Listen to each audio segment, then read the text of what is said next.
direm sedikit, biar setannya pergi. Tenang saja, hadapi persoalan, wujudkan cita-cita dengan mantap dan tenang. Makanya puncaknya kondisi jiwa atau state of soul itu sering disebut mutmainnah. Mutmainnah itu tenang. Satu akar kata dengan ta'ani tadi. Jadi ketenangan. Jadi jiwa yang tenang ini nyambungnya dengan Allah. Tapi jiwa yang kesusu, terburu-buru dalam hal apapun, ini sumbernya dari syaitan.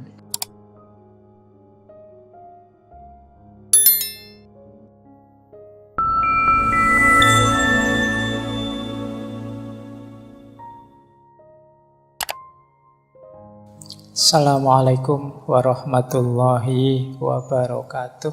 Bismillahirrahmanirrahim. Apa yang berpengaruh besar, yaitu istilahnya ketersembunyian. Jadi ketersembunyian manusia dalam virtuality. Ini nanti kalau ditarik-tarik jauh, manusia bisa kehilangan dirinya dalam dunia virtual. Coba deh teman-teman sekarang saya tanya, punya akun medsos berapa? Silahkan direnungi tiap akun medsos kalian itu, mungkin Instagramnya, mungkin Twitter, Facebooknya, atau kanal YouTube-nya. Coba dicermat-cermati apakah yang terpampang di medsos itu adalah benar diri kalian. Ataukah hanya mimpi-mimpi kalian tentang diri kalian?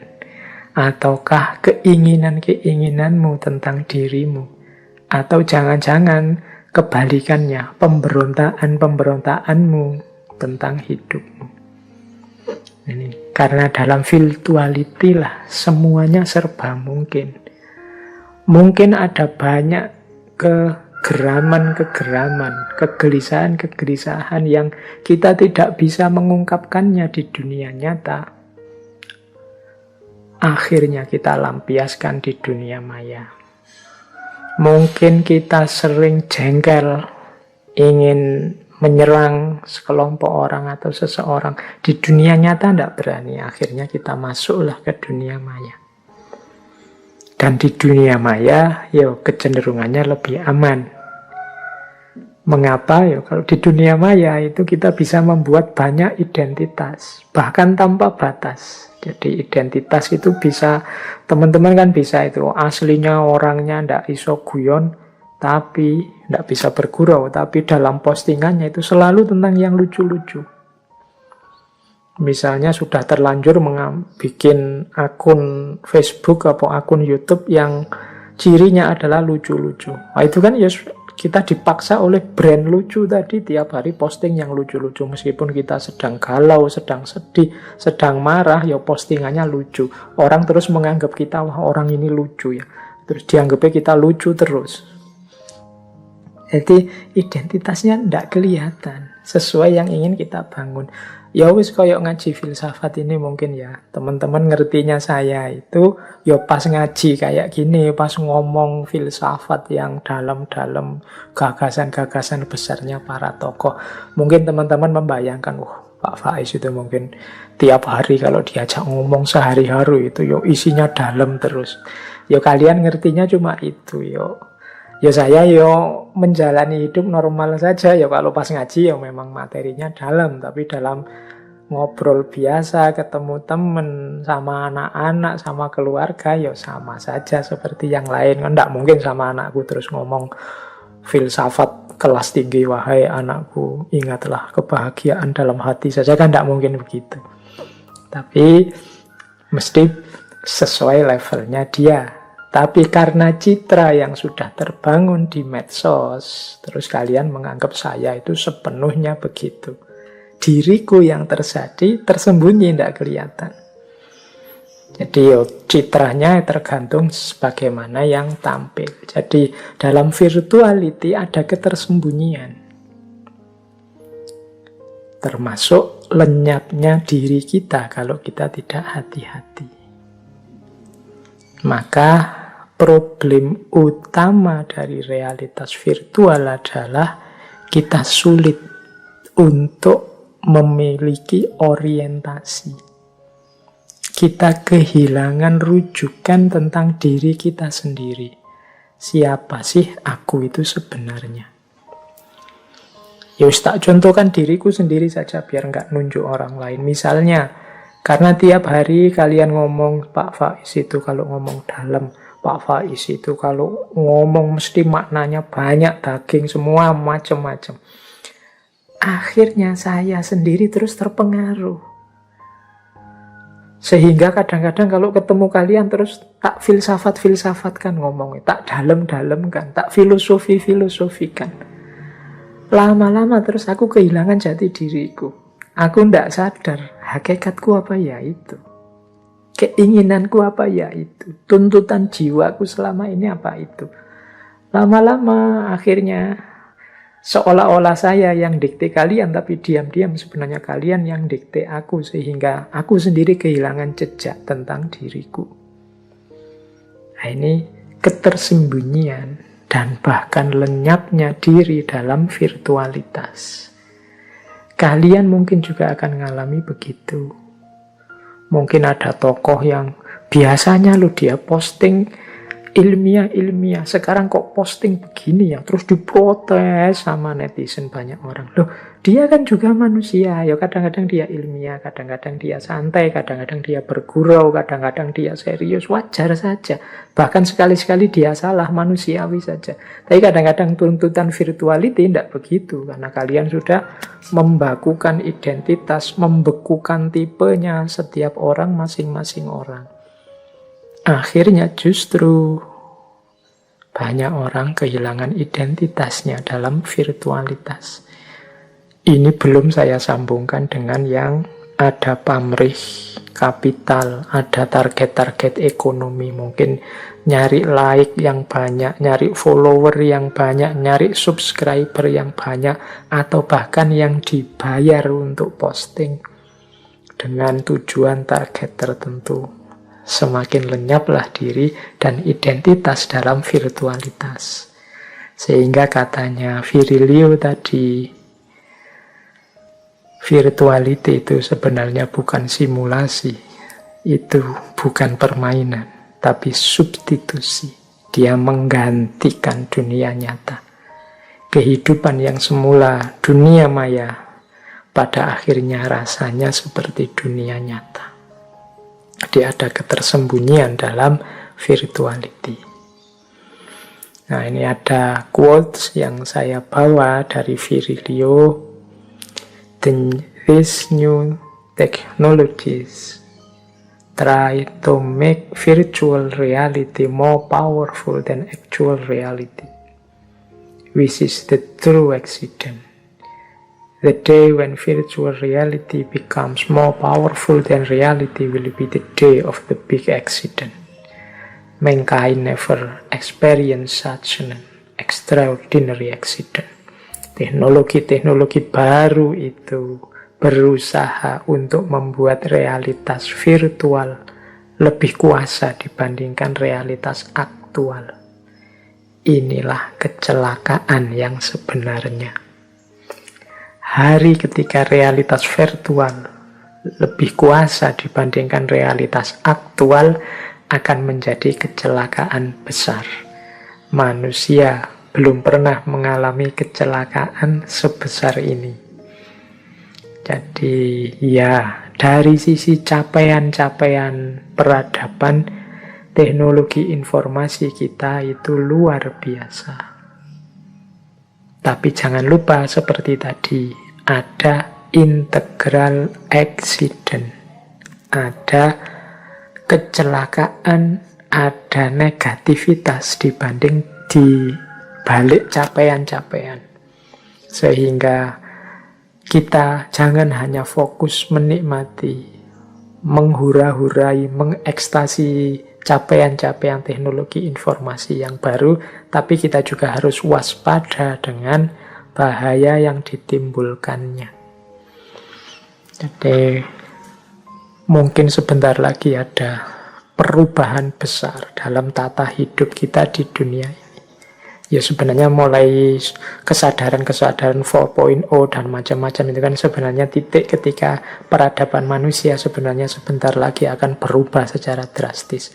Apalagi dengan adanya virus corona, pandemi global ini, kesadaran-kesadaran tentang pentingnya ranah virtual itu kan semakin muncul, semakin memuncak. Saatnya orang sadar tentang kondisi virtuality yang dalam hal tertentu ada bahayanya. Maka seperti saya bilang tadi, pinter-pinter kita untuk ngerem. Persis seperti solusi yang ditawarkan oleh Virilio. Ada 2 quote yang saya ambil dari Virilio untuk gimana sih menyikapi situasi mengerikan seperti yang digambarkan tadi. Oke, ini quotes yang pertama dari Paul Virilio menyikapi tadi, yaitu to regain our liberty and our distance we must slow the images down. Untuk meraih kembali kebebasan kita dan juga jarak ruang di antara kita, kita harus memperlambat image. Jadi slow the image down. Jadi memperlambat gambaran-gambaran. Ini kan tadi kita diserbu oleh segala macam informasi. Ya direm sedikit lah. Jangan digenjot semuanya, pelan-pelan. Apa yang masuk ke dalam diri kita dicerna dulu, mana yang sesuai, mana yang tidak, positif atau tidak untuk hidup kita, kontributif manfaat atau tidak untuk hidup kita, dan seterusnya. Disitulah hakikat sebenarnya kita menemukan kebebasan. Kalau kita seperti orang kalap dan panik tadi, karena saking khawatirnya ketinggalan zaman, segalanya dipercepat, ya kita akan mungkin banyak hal penting yang kelewatan. Atau yang seharusnya kita singkiri malah kita masukkan. Untuk bisa tidak tertipu seperti itu, ya kita agak slow down, agak pelan-pelan. Jadi jangan terlalu ambisius untuk semuanya harus serba cepat, harus selalu mendahului yang lain. Ya memang ada hal-hal tertentu yang lebih cepat, lebih baik. Tapi banyak hal yang sebaiknya hati-hati dulu. Dan tidak harus logikanya kan perlombaan. Hari ini memang banyak orang logikanya perlombaan. Tidak apa-apa kan kalau ada orang lain tahu lebih dulu dibandingkan kita. Kan tidak masalah. Tidak apa-apa orang lain paham lebih dulu, kita nanti dulu pelan-pelan. Kan tidak masalah. Bukan sesuatu yang dosa. Ya ada banyak hal yang memang harus cepat. Tapi sebagian besar hal itu kita harus hati-hati. Kalau dalam kajian tasawuf saya ingat ada Sufi Syekh Hatim bin Aqsom. Kata Syekh Hatim bin Aqsom itu ada 5 hal, kalau yang ini harus cepat, berarti yang di luar ini tidak cepat juga tidak apa-apa. Sesuaikan dengan kebutuhan. Yang harus cepat itu katanya Syekh Hatim ya, teman-teman boleh setuju boleh tidak. Yang pertama adalah memberi hidangan tamu kalau datang. Jadi menghidangkan jamuan ketika ada tamu itu kalau bisa cepat-cepat. Jangan sengaja dilama-lamain nunggu biar tamunya segera pulang, tidak usah nyuguhin. Justru sunnahnya ayo cepat-cepat kita suguhi tamu kalau ada tamu datang. Kalau ini tidak harus ditunda-tunda, tidak harus dipikir dalam, ya wis segera. Kemudian yang kedua, pengurusan mayit. Bila ada orang meninggal itu juga harus segera, jangan nunggu, jangan dipending, segera diurus. Kemudian menikahkan anak gadis. Kalau ada laki-laki yang sesuai memenuhi syarat, meminangnya. Dan ya tentunya mungkin sama-sama seneng lah. Pokoknya sudah memenuhi syarat untuk bisa menikah, segera nikahkan. Nggak usah nunggu macam-macam. Yang harus cepat juga, katanya Syekh Hatim, melunasi utang. Kalau memang sudah waktunya dan kita punya. Jangan ditunda-tunda, jangan, uangnya saya putar dulu lah, siapa tahu dipakai bisnis nanti. Bisa lebih banyak, saya bisa bayar utang juga, bisa untung dari bisnis ini. Nah, kalau memang sudah cukup untuk bayar utang, sudah waktunya segera dibayar. Khawatirnya nanti malah kita tidak bisa bayar lagi, padahal tadinya sudah mampu bayar. Karena utang itu ya beban di dunia, beban di akhirat. Dan yang kelima, taubat. Taubat jangan dipending. Jadi, Pak, katanya tidak boleh tergesa-gesa, Pak. Saya tobatnya nanti saja ya, Pak. Tidak, kalau urusan tobat sudahlah, segera aja tobat. Tidak usah nunggu. Jadi, suguhan untuk tamu, mengurusi mayit, menikahkan anak gadis yang sudah memenuhi syarat dan cukup, melunasi hutang, tobat, ini harus segera. Tapi di luar itu mungkin ya tidak harus segera. Kita cerna baik-baik apakah memang cocok dan sesuai untuk hidup kita. Jadi karena dalam banyak hal kita ini sering terjebak karena ingin cepat, ingin segera, terus kemudian hal-hal penting, hal-hal yang manfaat terlewatkan, sementara hal yang tidak perlu menghabiskan tenaga dan energi kita. Maka yang kedua, Virilio menyatakan resistance is always possible, but we must engage in resistance first of all by developing the idea of technological culture. Resistance is always possible. Melawan peradaban misalnya dengan anti teknologi, yo mungkin saja. Kan hari ini ada itu kan orang-orang yang saya anti gadget, Pak. Saya anti TV, Pak. Anak saya nggak saya kasih ini macam. Yo bisa-bisa saja. Tapi katanya Virilio yang jauh lebih penting adalah kita mengembangkan idea of technological culture. Jadi yuk kita membangun budaya teknologi yang positif.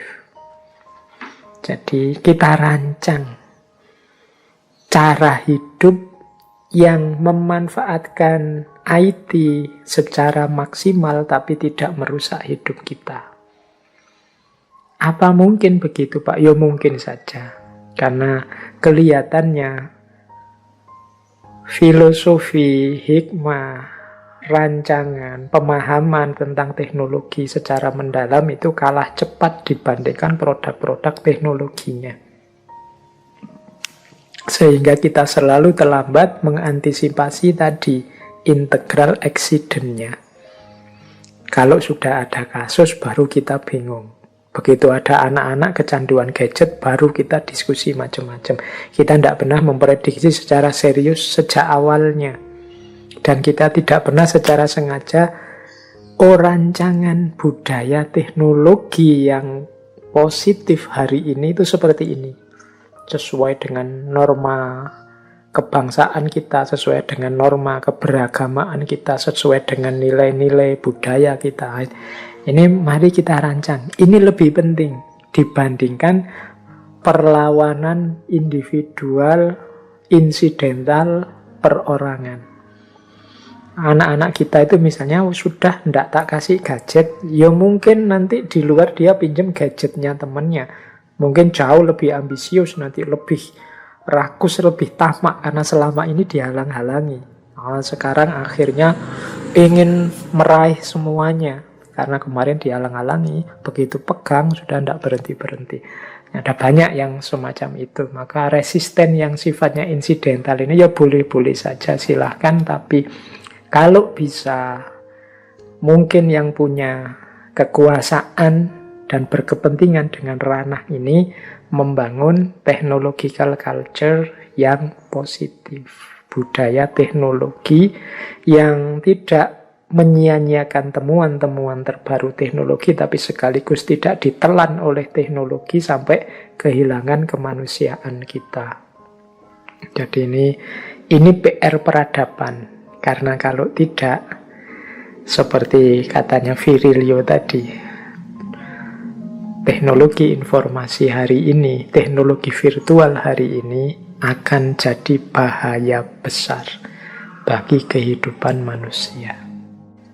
Nah, mungkin ada yang tanya, kemudian, ya Pak, berarti pertama-tama kita agak ngerem sedikit, kemudian yuk para ahlinya merancang bagaimana konstruksi budaya teknologi yang positif, produktif. Nah, pertanyaannya Pak, kemudian bagaimana cara ngeremnya Pak? Bagaimana cara memperlambatnya? Biar kita tidak tenggelam dalam arus turbo, arus percepatan yang tidak terhindarkan.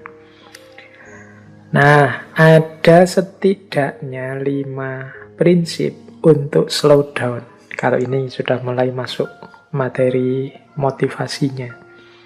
Jadi bagaimana kita biar hidup kita tidak hanyut meskipun kita ikuti arus perkembangan zaman. Kalau bahasanya Sunan Kalijaga, ngeli ananging ora keli. Bagaimana kita mengikuti arus peradaban dengan teknologi yang luar biasa, tapi kita tidak tenggelam dalam teknologi sehingga kita ditelan oleh integral accident-nya tadi, ditelan oleh bahayanya. Yang pertama apa? Hati-hati. Jadi hati-hati itu ya pasti ya, ini prinsip ya tentang apa saja sebenarnya ya kita harus hati-hati. Hati-hati itu tidak nabrak begitu saja, tidak menelan begitu saja, tidak memakai begitu saja, tidak ikut yang lain kalau orang lain begitu. Jadi tidak terpengaruh kalau ada berita-berita yang bertanggung jawab, yang tidak bertanggung jawab. Jadi ini hati-hati dulu. Jadi untuk memperlambat ritme pertama-tama hati-hati. Setelah itu jaga jarak.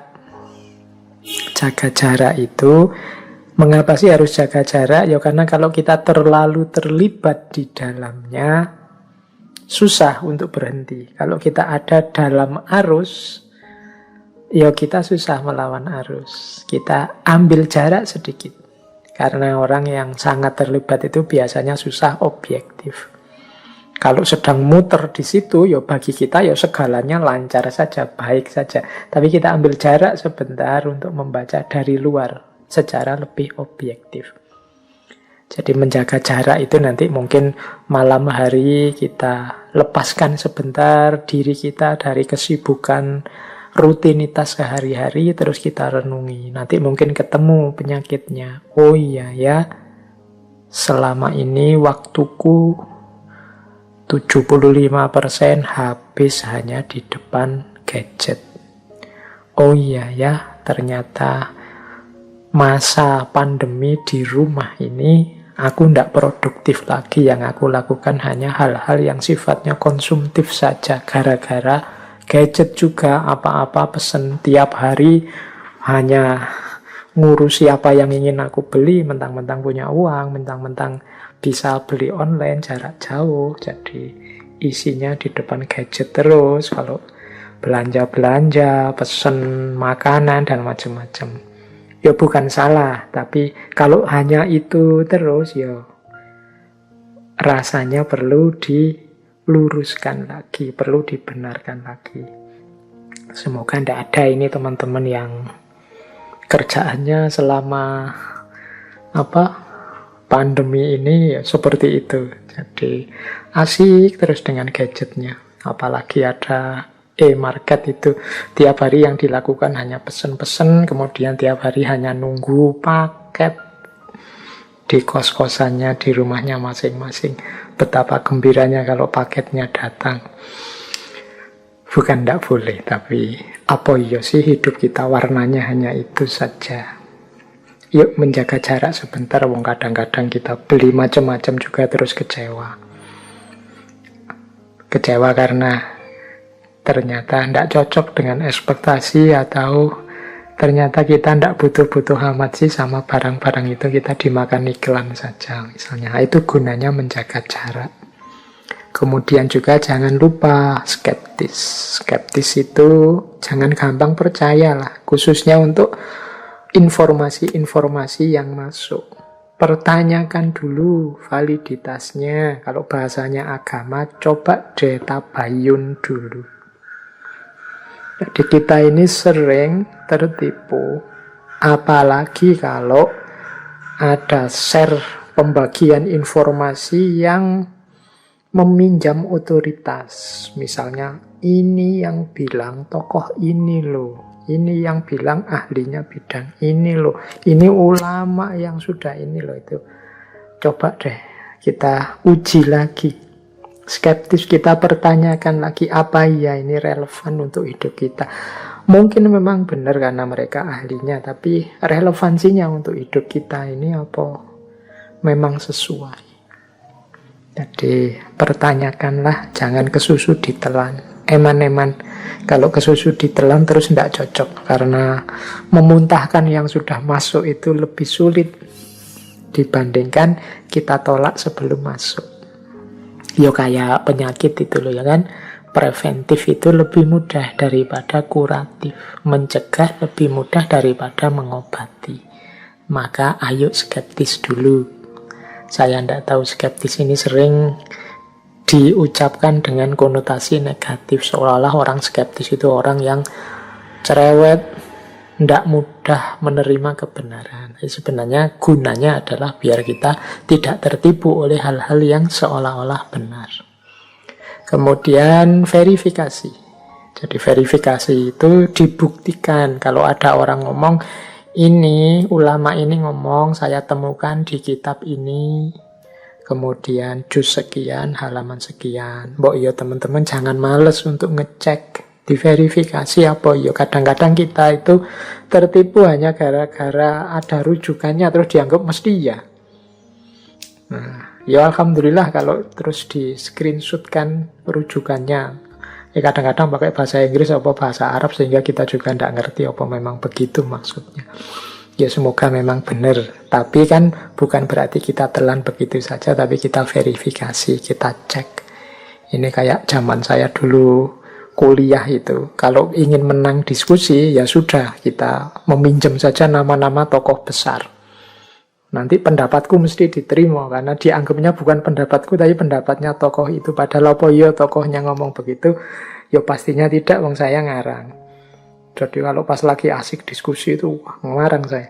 Oh ini menurut pandangannya Aristoteles itu, yang benar begini. Wah itu seolah-olah ini yang ngomong Aristoteles itu bukan saya. Jadi teman-teman yang diskusi itu tidak berani bantah saya, karena dianggap ini dawuhnya Aristoteles, bukan kata-kata saya. Padahal aku yang ngarang. Ya, karena budaya verifikasinya tidak hidup, ya pokoknya dipercaya saja. Oh ini tokoh ini loh yang ngomong, ini ulama ini loh yang ngomong. Bukan berarti dipastikan salah, tapi yuk diverifikasi, ditabayuni. Alhamdulillah kalau memang benar. Kalau tidak benar kita selamat, kalau benar kita juga selamat. Beda dengan kalau tiba-tiba kita telan begitu saja. Kuatirnya ternyata bukan madu tapi racun yang merusak hidup kita. Syukur-syukur kita bisa check and recheck. Check and recheck itu ya setelah verifikasi kita verifikasi lagi deh, jangan-jangan saya salah tadi ngeceknya. Mungkin ada teman lain yang juga punya kesempatan ngecek, sama nggak sih hasil ujinya terhadap yang dicek tadi dengan saya. Itu namanya check and recheck. Jadi nah kalau kita hati-hati menjaga jarak, mempertanyakan, memverifikasi, mengecek ulang, insya Allah kita tidak terlalu cepat lagi, sudah agak slow down. Ini yang saya sebut tadi, mengalir tapi tidak tenggelam. Ya sih mengikuti informasi, tapi sekarang secara bertanggung jawab. Biar tidak mabuk seperti tadi, biar tidak ekstase kayak orang epilepsi, biar tidak bolak-balik kaget. Tapi agak melambat, hati-hati, menjaga jarak, skeptis, verifikatif, check and recheck. Baik, masih ada waktu sekitar 10 menit. Saya ingin masuk sedikit saja tentang kecepatan ini, dromologi ini, kalau dihubungkan dengan agama. Jadi kritiknya Virilio terhadap peradaban yang serba cepat ini bisa juga kita relatekan, kita hubungkan dengan agama. Jadi ada beberapa ayat dalam Al-Quran yang memang isinya menyindir manusia yang senengane tergesa-gesa. Sukanya ingin segera melihat hasil, tidak sabar mengikuti prosesnya. Seperti surat Al-Isra ayat 11, itu kan ada wakanal insanu ajula. Jadi dan manusia itu punya sifat ajula. Ajula itu tergesa-gesa. Atau hadis yang populer sekali, teman-teman mestinya juga pernah mendengar hadis ini, at-ta'ani minallah wal ajalatu minasyaiton. Jadi ketenangan itu dari Allah dan ketergesaan itu dari setan. Jadi al-ajalatu minas syaiton, ini populer sekali, quotes ini sering kita pakai. Jadi kalau ada orang terburu-buru, ingin segera tugasnya beres, ingin segera tanggung jawabnya selesai, itu namanya al-ajalah. Katanya Rasulullah itu sumbernya dari setan. Nah, kalau teman-teman sadar, waduh ini aku kok kemerungsung gini ya, kok kesusu tergesa-gesa gini ya, jangan-jangan dari setan. Ayo direm sedikit. Tadi ada 5 rem tadi ya, hati-hati, skeptis dan lain sebagainya. Coba direm sedikit, biar setannya pergi. Tenang saja, hadapi persoalan, wujudkan cita-cita dengan mantap dan tenang. Makanya puncaknya kondisi jiwa atau state of soul itu sering disebut mutmainnah. Mutmainnah itu tenang. Satu akar kata dengan ta'ani tadi. Jadi ketenangan. Jadi jiwa yang tenang ini nyambungnya dengan Allah. Tapi jiwa yang kesusu, terburu-buru dalam hal apapun, ini sumbernya dari syaitan. Jadi teman-teman melakukan tugas apapun, tugas agama, tugas budaya, tugas sosial, tugas keluarga, tugas individu, lakukan itu dengan tenang. Jangan kesusu, jangan terburu-buru. Segala sesuatu ada prosesnya, ada waktunya. Jadi agama memerintahkan kita untuk coba tenang. Jadi remnya itu sebenarnya kita sambungkan dengan Allah. Jangan lupa juga ketergesaan itu membuat kita kehilangan makna dan juga dangkal. Jadi kalau pengetahuan, citra, wawasan itu berubah terus-menerus dengan sangat cepat, kita terus tidak punya lagi kesempatan untuk refleksi, kontemplasi. Akhirnya terus kita terjun, pokoknya ikut saja. Karena kita ikut saja, ya sudah kita ditelan akhirnya dengan informasi-informasi yang cepat itu. Hasilnya terus pengetahuan, wawasan yang kita miliki jadinya dangkal, hampa. Dangkal itu maksudnya ya mungkin hanya sekedar pemahaman di luarnya saja, atau pemahaman yang tidak mendalam, tidak ngerti konteksnya, mungkin hanya sekedar dihafalkan isinya saja, tidak ngerti situasi ini untuk apa, untuk kapan, dan lain sebagainya. Karena untuk bisa ngerti secara dalam ya butuh refleksi, kontemplasi. Ini yang hilang. Padahal ini kan kalau agama sering saya sebut selalu menyuruh kita muhasabah, introspeksi. Yang tadi pengetahuan masuk ke dalam diri saya ini relevan enggak untuk meningkatkan kualitas hidupku? Kalau enggak relevan ya sebaiknya tidak. Jadi jangan khawatir ketinggalan informasi. Tapi pertama-tama coba refleksi, informasi seperti ini itu loh, aku butuh apa enggak sih?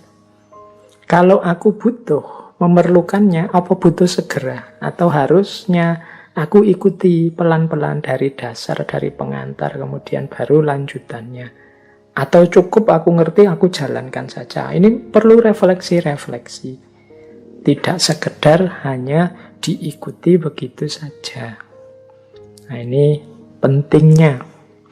Karena kadang-kadang ketergesa-gesaan itu ya justru membuat kita lebih lama selesainya. Atau seandainya selesai, kualitasnya rendah.